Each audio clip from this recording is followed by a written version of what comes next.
Welcome back to another episode of Cusslands with me, your host, VGLP33. Today we're talking to Cusho. I find Cusho in the forest, bow in hand, engaging in some old-fashioned target practice. Good to see you're still staying sharp.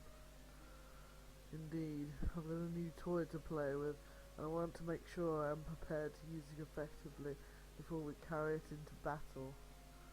What's your new toy? Cusho holds up a cloth and adorns his arm with it for effect. What does someone like you want with something like this? What is it exactly? It's a bracer. I understand why a bowman like you would have a bracer. In fact, I'm surprised that you don't wear one more regularly. And I'm even more curious about the lack of scarring on your forearm if you do all of your shooting with bare arms. Excuse me. Well, I'm certainly glad to see you taking personal safety seriously. This bracer, as you call it, hardly seems something I would trust to protect your arm. Any arrow that hits it will rip it to shreds. If you want a bracer, might I suggest leather? Perhaps calling it a bracer is a bit deceptive. It's not intended to protect my arm. As you noted, I can handle a bow well enough to shoot an arrow without clipping my forearm. So what's it for then? This cloth once belonged to a monk. Did you? Don't worry, I parted with the cloth willingly. I'm an assassin, not a robber. He traded the cloth to a merchant. He traded it to another merchant, and so on and so forth until it eventually made its way to me.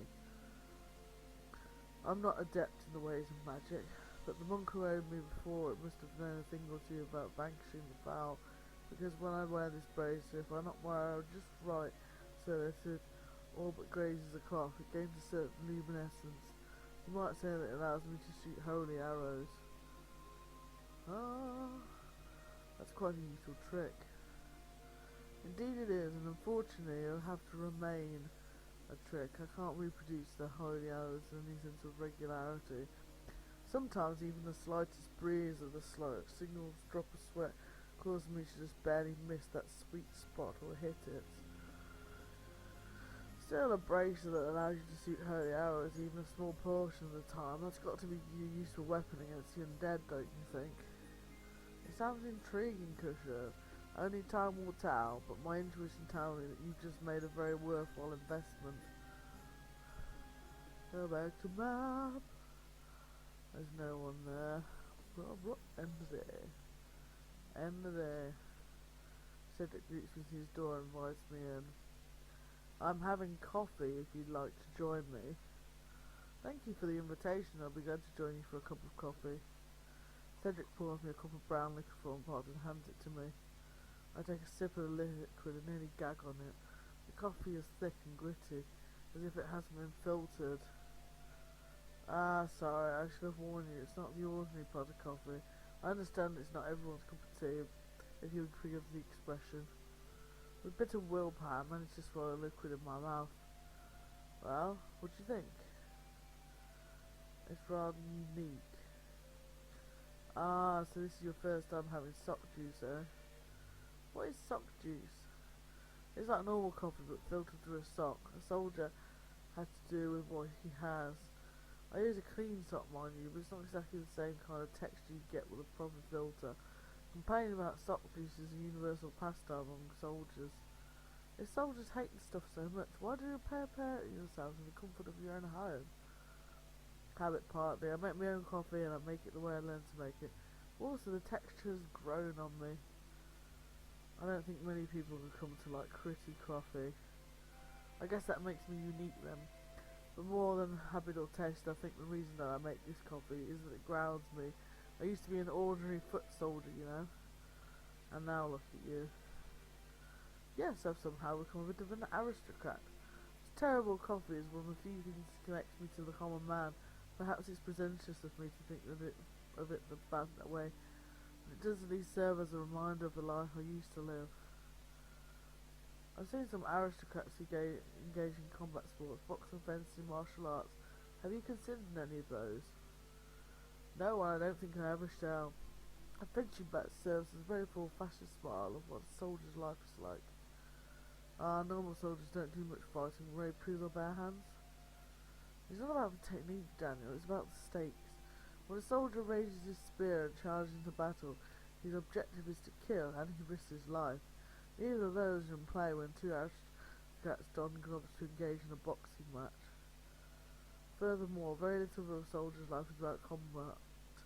War is, in a minuscule portion, absolute terror, and in much greater proportions it is a mix of boredom and anxiety. Most battles are short. Even a long battle will often be over in less than an hour. For every hour that a soldier spends charging or swinging his weapon, he spends at least 100 hours marching, waiting, preparing his weapon, setting up camp, or cursing the mud that his boots have become stuck in. You'll never experience any of those things in simulated combat. At least I'm drinking the same terrible coffee that those men did. You said that war is a time of boredom and anxiety when it is terrifying. How can you experience both those things simultaneously? Well, different soldiers experience them in different proportions. Actually, a measure of what makes a good soldier is which one overtakes him or her faster. I'll pose a question to you, Daniel. Suppose you're sent to hold down locations such as an important hill. You set up camp and establish a perimeter. You wait for the enemy army to come and attack. You wait a day, but the opposing army never comes. Yet still you must stay on the hill, defend it when they do attack. So you stay there for a day and another day. You see no sign of the enemy, and yet you are told you must stay to defend the hill. At the end of the third day, which do you feel more strongly? Waiting for an attack that never seems to come fills me with anxiety.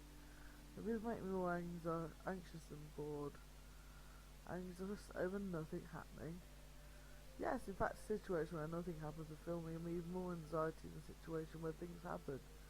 Isn't that something that's pretty widely understood? Think about words like nervous and anxious. Those are the kind of things that you feel in the moments of anticipation. When a dangerous looking man approaches me, I feel nervous. When he pulls out a knife and charges at me, those feelings of nervousness have quickly replaced things like the terror of combat. In fact, sometimes the combat allows you to enter something like a flow state. When you're fighting for your life, it's very difficult to find the mental capacity for things like nervousness and existential dread. Dread, anxiety, anxiousness, nervousness, those are all things I associate with someone who is contemplating some peril in the future with nothing to distract them in the present. So yes, I would feel anxiety in that situation, even if nothing was happening. Interesting point. I have to admit, I agree with most of what you say. In fact, there are soldiers who express many of the same ideas when they serve with me. It's more common than you might think. Different people handle the moments of silence differently. But one thing is universal in times of war more than fighting. Wartime is about spending many hours, days, sometimes weeks or months of time, sitting quietly with your fellow soldiers, waiting for the moment when you're called to fight. There are ways to make the time pass faster. Complaining about the quality of coffee is a common pastime. That kind of shared complaining builds strong bonds. But you strike me as the kind of person who knows a lot about building strong bonds with other fighters. You're a fighter, but you also know what it's like to be a soldier.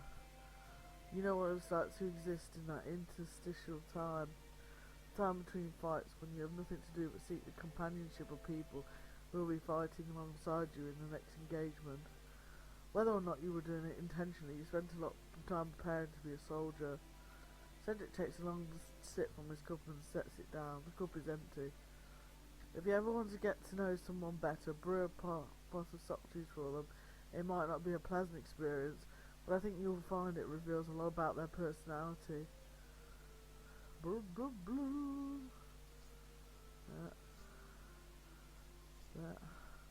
I find Lady Geraldine in her mansion gardens. Ah, Daniel, what brings you to me this fine day? I'm just here to make conversation. Conversation is the word that can mean many things. Conversations are funny things. You can say so much without saying anything directly. What's that supposed to mean? Suppose I have a shipment that has been tied up because the city has issued an embargo on foreign imports. I need to get those furs into Lothar, and someone in Grimrill's council is preventing me from doing it. So I pay them a visit. A secret meeting? No, not a secret meeting. A meeting in public, the kind that people can observe and even overhear from a distance, and not find me guilty of any kind of bribery in the eyes of the law. If you're not going to bribe the officials, then how did you persuade them to your cause? Ah, my sweet child, I said that I wouldn't be found guilty of bribery in the eyes of the law. That's quite a bit different from abstaining from bribery entirely. So you bribe them without actually bribing them. It's quite easy. Saying things without actually saying things is how I do business when it comes to dealing with politicians. Give me an example. Oh, hello there, councilman. I hear your daughter has a wedding coming up. A girl as beautiful as your daughter deserves to be clad in the finest of linen dresses on her wedding day, don't you think?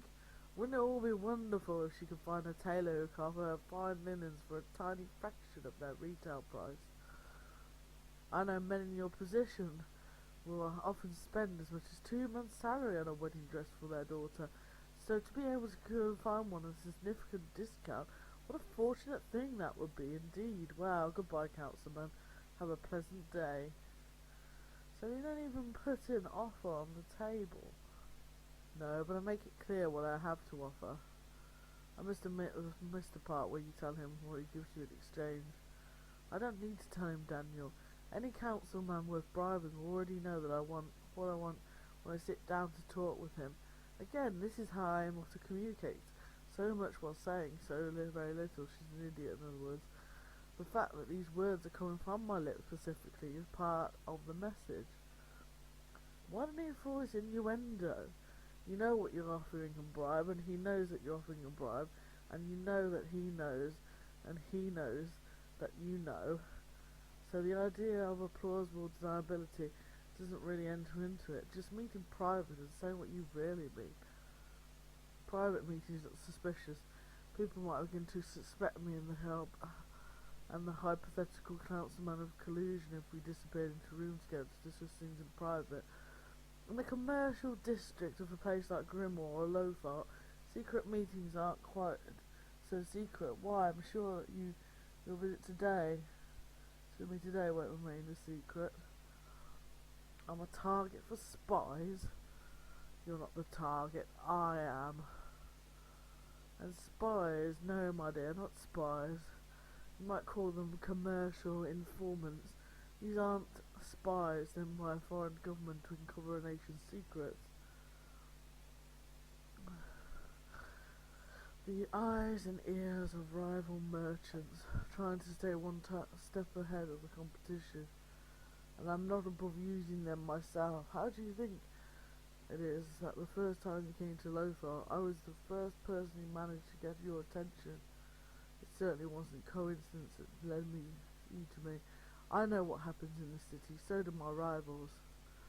Why are rivals spying on you? Again, with that word spying. Spy is a word with a very specific meaning. It means someone in the employ of the government sent out to obtain information from foreign countries. Usually the kind of people who are concerned with gathering information about a nation's military. I know of only one person in the city that answers to this description, and he is standing right in front of me. You think I'm a spy? You're employed by the government of Grimmauld, and you're sent out to gather information, mostly of military significance, from the lands outside of the human empire. That's what you were doing in the castle out in the plains, wasn't it? Gathering information that Grimmauld military is now acting on. That's what spying is, my dear. You said it's unlikely that someone is watching our meeting. Not watching our meeting per se, but there is likely someone watching my door at all hours of the day. Not in any nefarious way, you realise. Most of these informants are actually rather normal people. Perhaps a fish vendor who travels around town and takes mental notes on the things he observes as he peddles his ware. Or it could be a child looking for a way to spend his day and make some coins by auctioning his information off to the highest bidder. The streets weren't empty when you came to my manor, and so once somebody knows that you are here, has probably sold that information to one of my rivals. That isn't unusual at all, Daniel. That's simply how business is done here amongst the merchants of Lothar. Why are your rivals watching you? Are they trying to accuse you of some kind of wrongdoing? No, no, no, my dear, you've got it all wrong. People don't spy on their rivals to expose them. Knowledge is power, you see, and that power becomes diluted the more that knowledge is spread. If one of my business rivals did become aware of a shady stealings on my part, they wouldn't report me to the government. They try to exploit the situation for their own profit. For example, if in a single week I have separate meetings with a textiles merchant, a well-known tailor, and a carpenter specialising in loom construction, my rivals could intuit that I was planning something involving the manufacturing sale of clothing. So why is it that you're so willing to meet with me? If your rivals saw me entering the building, then I'm giving them information just being here. Oh, I'm perfectly fine with that. I don't want them to know. You see, people know who you are, Daniel. They know that you're the council's emissary. So every time you come to visit me, it has an effect of making me look like a very important person. You were already important before I started visiting you. But importance is just a transitory thing, Daniel. If someone who is a very important person does nothing for an entire year, their importance doesn't say stagnant. No, they decline in importance. Importance is a resource so you need to cultivate. And saying that, I have no need to make myself more important, because I'm already an important person. It's just ludicrous as telling a man that he has no need to gather food because he has just eaten. What exactly do you hope to gain from our visits? Well, as I've told you, my intentions are partly mercenary. I'm here because your visits make me more important, but quite frankly, my time is too valuable to spend in just the pursuit of prestige. No, the reason I'm joining to entertain you rather than some other potential noteworthy guest is that I enjoy your company, Daniel. I'm just not sure exactly what you've done to win your favour. It seems that our meetings mostly consist of you talking about yourself. The fibre of your person is not measured in how often you think, Daniel. In fact, if you spend as much time with Grimmauld Council meetings, I think you'll often find that the most important ones in the room are the ones whose speech is most seldom. You're right when you say that most of the time we spend together consists of me talking about my own affairs and you reacting to them, but your reactions interest me. You're not an interesting person because of what you say when you're around me. You're interesting because of who you are.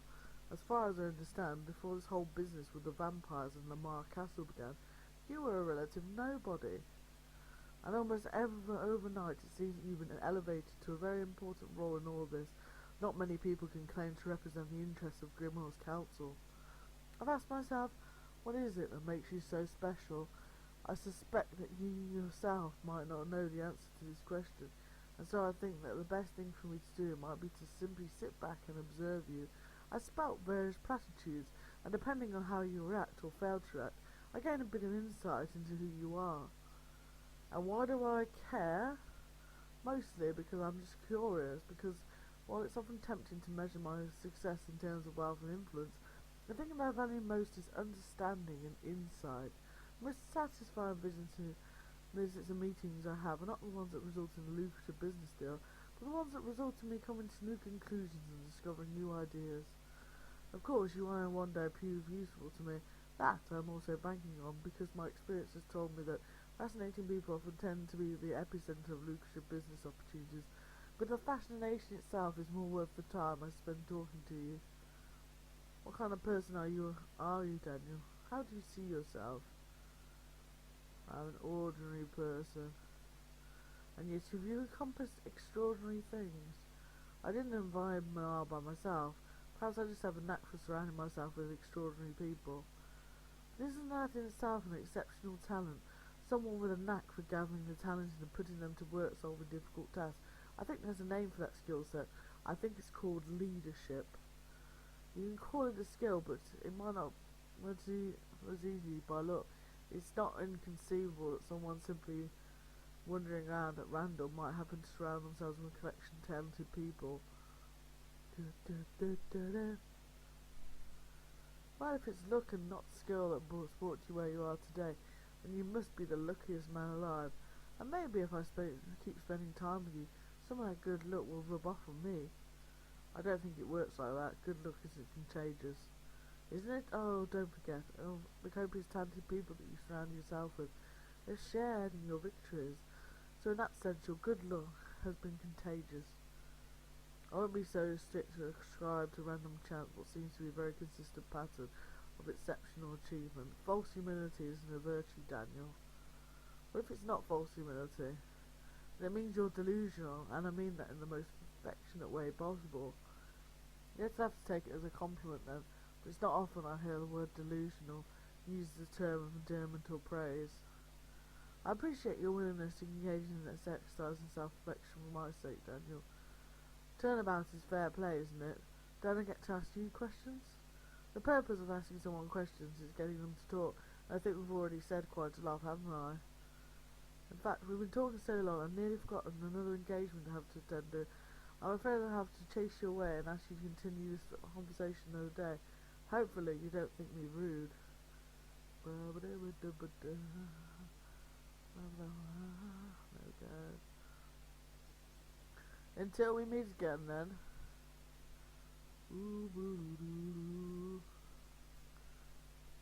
Cedric invites me to his den and he takes a seat by the fireplace. I take the seat beside his. Have you ever thought about how much you're like a general? No, I've never considered it before. It's rather uncanny just how much the Grimmauld Council has tried to sculpt your road to resemble that of general, without ever giving you the military title before. Do you know why that is? The council wants me to do things a military officer can't. Things like gathering intelligence, for example. That would be scandalous if a military officer would be snooping around the lands gathering information about the foreign government. I think that's why my title tries to paint me in a more diplomatic role. Astute observation, Daniel. The truth is, you will never know some of the worst parts of being a military officer, such as helplessness. Being in the military leadership is about learning to live with helplessness. In what way is a military officer helpless? For one immediate thing, the members of the military don't have the power to declare war. Only the civilian council can do that. Sadly, this is a fact that many people seem to be unaware of. One of the other difficulties of being a military officer is constantly being blamed for things that you had no part in doing, but also had no power to prevent. In some cases, I have actively argued about certain actions and then being focused to carry them out anyway, accepting the responsibility that came with following those general orders. There is a chain of command, but the top of the command structure isn't the generals, it's the council. When we go to war and things turn out poorly, when we lose battles or find ourselves morally challenged, when we discover that our enemies are not so evil as our leaders have made them out to be, the leaders of the military are blamed. After all, a man carrying a sword and shield and shouting as he charges towards the enemy is a manifestation of war for most people. But that man made no choice to be here. No, he only fights in the battles. He only obeys orders. People who think about it for one moment longer might think to blame the captains, the generals, and the military officers that strategize how best to fight the war. The military leadership is often blamed for disasters of war, and it is true that generals are given the high decision-making authority in times of war, but the generals lack authority in one area. They themselves cannot declare war. No, before the plans can be drawn and battles be fought, we need the declaration of war. And who is it that declares war? Certainly not the foot soldier on the front lines, nor the experienced military general. No, ironically, people of the military lack the ability to make the most important decision when it comes to war, which is answering the question of whether we instigated it or not. The only group with the power to declare war is the council. The civilian council decides that the war has started, and then they send the men in uniform off to fight it. You might think that the council would value the input of officers or people who have at least served on the battlefield, and they do nominally. Every now and again I'll be called to testify before the council. and be asked to provide my input on how I believe the Empire's interests would best be served. But someone like me will never hold a seat on the council. When the question of whether we go to war comes up, I'll never be the one to cast the ballot. It would be easy for me to fill the council with people who have military experience. After all, with the way the conscription works, nearly half of the adults in our country have at some time or other held a weapon and been called into service. Very few of them have seen battle, but at least most of them know what it is to march in formation and follow an officer's orders. They understand the basic concepts of military discipline. So you might think at the very least that a number of the council's members will have that experience of knowing what it's like to put on armour and carry a weapon. If the council were a representation of the empire that they govern over, then perhaps half of the council's active members would have that experience. But in reality, fewer than a tenth of them do. I can count the number of veterans with council seats on one finger. Why the disparity? Because holding a seat on the council requires connections. Many of them come from wealthy families, others simply have a talent for politics and talking their way into positions of power. Talking your way into positions of power is a trait you commonly find in people who manage to find ways to avoid conscription. It's the cruelest of life's ironies. The people with the greatest authority in times of war, the people who would have the least amount of direct experience waging it. Time was, city elders would be respected community members. You might see people who are stonemasons or farmers serving among the members of the voting council, but now they're all professional politicians. Cedric stares into the fire with sullen eyes. He appeared to be lost in thought. Do you ever regret becoming a soldier? Good question. I think many soldiers ask themselves that at one point or another in their careers. And what answer have you come up with? I don't regret it, not at all, even if I had to do regrettable things. I don't understand. I feel like you've had to do regrettable things and yet I don't regret doing them. That doesn't make sense. Certain individual actions may have been regrettable, but you asked me about the decision to become a soldier. That isn't something that I regret at all.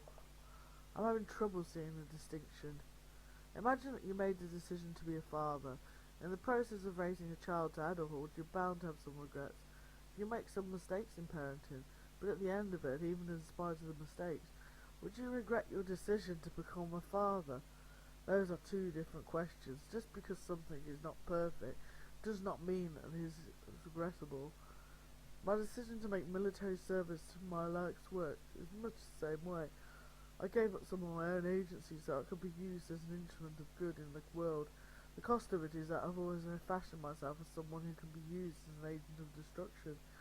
You can't have one without the other. A soldier who pledges loyalty unconditionally is no soldier at all. Cedric sighs and gazes away wistfully. The conversation turned sober. I hope you didn't come here hoping for me to entertain you. I appreciate your time. I feel like you've given me a lot to ponder. And what a burden that is. I hope you can still shoulder it with all of your other responsibilities. I understand if you'd rather not dwell on such things, but please stop by if you ever find yourself in the mood to be lectured about weighty topics. Daniel, next time we speak, don't expect that conversation to be as frivolous as this one. Do you know what I mean? I'm not sure that I do, Cedric. Well, you will soon enough. Blah, blah, blah, blah, blah. Lady Geraldine, I got your message. Ah, Daniel, I'm glad you came. I have some news for you. Good news, I hope. I'm afraid not. I have some reason to believe someone is trying to betray me. Someone very close to me. Ah, now I understand why we've been meeting in the garden lately. It is as you suspect. I did not want to risk being overheard by anyone. I'll be going away for some time, Daniel. I don't know for how long yet. 10 days, maybe more. I need to sort things out. I see, and just how you're planning to do that. Never mind the details. You have your own concerns at the moment. Just know that I will be reminding everyone that I'm not someone that should be carelessly crossed. I don't inquire further. Lady Geraldine may seem like an ordinary noblewoman, but I'm certain that she can make good on that threat. I count myself lucky that I'm not her enemy. In any event, I wanted to make sure that I wish you good luck on your mission in person before leaving. Thank you, Lady Geraldine. I'm flattered that you thought of me. Now I'm afraid it's time for us two to take our leave. When I return, I expect to find the Namar plains free of undead. There have been quite a disturbance. It will be nice to have my trading routes clear of them once more. I can imagine. Hopefully when you get back you'll be able to resume your business as if nothing happened. I would love that. Take care, Daniel. Goodbye, Lady Geraldine. Blah, blah, blah, blah, blah, blah. Daniel, welcome back. I'm surprised that you still have an interest in hearing what I have to say. Should I be surprised that you still willingly invite me into your home? You are the rising star, the up-and-comer, I'm the old washed-up veteran whose best days are behind him. But perhaps you disagree, Daniel. Who would you say has more social influence, me or you? You have more social influence. Do you remember when we first met? There was a reason I came for you looking for support, not the other way around. True, I do have some connections to offer you, but connections mean nothing if they go unused. Anyway, I think we have matters of more significance to discuss. And what matters would those be? I want to know what kind of leader you are, Daniel. I want to know where your loyalties lie. Are you questioning my loyalties? It sounds like a bad thing, doesn't it? I would say that loyalty is a matter of degree. You have many loyalties. I think it's best to know which ones are strongest. I thought I would pose a question to you. You are assembling a team of fighters to help you take Namar. These people, I imagine, have become close comrades of yours, both on and off the battlefield. But you've assembled them for a reason. You serve a higher calling, as it were. You're serving the interests of the people of Grimmauld. Right, it's halfway through this session. See you in a minute. Bye now.